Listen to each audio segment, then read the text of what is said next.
সকালবেলার স্নিগ্ধ বাতাস আর কুয়াশা ভরা গাছগাছালি যেন এক স্বপ্নের মতো সুন্দর। হ্যালো এভরিওয়ান, আসসালামু আলাইকুম। আই হোপ সবাই অনেক বেশি ভালো আছেন। আলহামদুলিল্লাহ আমরাও অনেক বেশি ভালো আছি। ওয়েলকাম করছি আমার ডেইলি একটি ব্লগে। চারদিকে কুয়াশার চাদর এমনভাবে মোড়ানো যেন এক রূপকথার গল্প।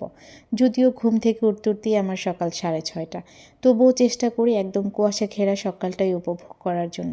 তবু কেন জানি পারি না, একটু তো লেট হয়ে যায়। তো শীত তো একদম ভরপুর আমেজে আছে, কারণ গ্রামে আসলেই একমাত্র শীতের আমেজটা বেশ ভালো বোঝা যায়। এদিকে আবার আমার আম্মা আজকে আমাকে দায়িত্ব দিয়েছে, সে আমার হাতের খিচুড়ি খাবে।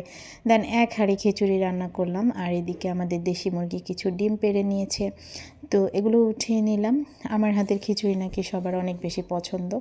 যাই হোক, এদিকে আবার আমার বাবা গরুর দুধ দেওয়াবে। এই গরু দুইটা আমাদের এবং দেশি গরু, দেখে বুঝতেই পারতেছেন আপনারা এখানে দেশি গরু। তো দেশি গরু আলহামদুলিল্লাহ ওভাবে যে দুধ দেয় অনেক বেশি তা না, যেহেতু আমরা নিজেদের জন্যই রেখেছি, খাওয়ার জন্য, দুধ খাওয়ার জন্য। তো মোটামুটি আলহামদুলিল্লাহ ভালোই দেয়, যতটুকু দেয় আলহামদুলিল্লাহ আমাদের জন্য হয়ে যায়। আর এই যে শীতের সকালে একদম ধোয়া ওঠা গরম গরম খিচুড়ি, এটা খেতে যে কি মজা লাগে কি আর বলবো। একদম লেবু চিপে মাখানো, টমেটোর সালাদ দিয়ে, ডিম ভাজি দিয়ে খিচুড়ি খেতে একদম অমৃতের মতো লাগতেছিল। অনেক দিন পর নিজের হাতের খাবার খেতে পেরেও আমার অনেক বেশি ভালো লাগতেছিল। তো যাই হোক, খিচুড়ি খেয়ে নিচ্ছিলাম বেশ মজা করে।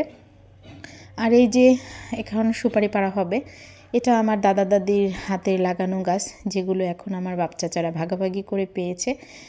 তো সুপারিগুলো পেরে নেওয়া হচ্ছে, অনেকগুলোই সুপারি হয়েছে মাশাল্লাহ। এই তো সুপারিগুলো নিয়ে এখন আমি বাসায় যাচ্ছি।